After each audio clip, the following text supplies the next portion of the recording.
এক সাহাবী বর্ণনা করেন, সহিহ তিরমিজির বর্ণনা 1507 নম্বর হাদিসে বর্ণনা, সাহাবী বলেন, আকামা রাসূলুল্লাহি সাল্লাল্লাহু আলাইহি ওয়াসাল্লাম বিল মাদিনা আশারাতা সিনিন আইয়ুযহিয়া।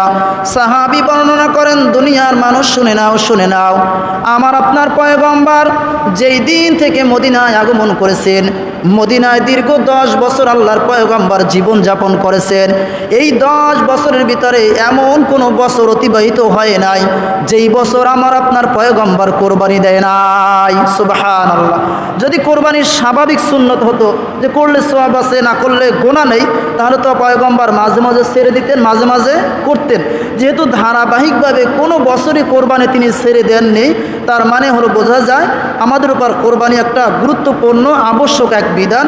এজন্য পয়গম্বর কখনোই কোরবানি ছেড়ে দেয়নি।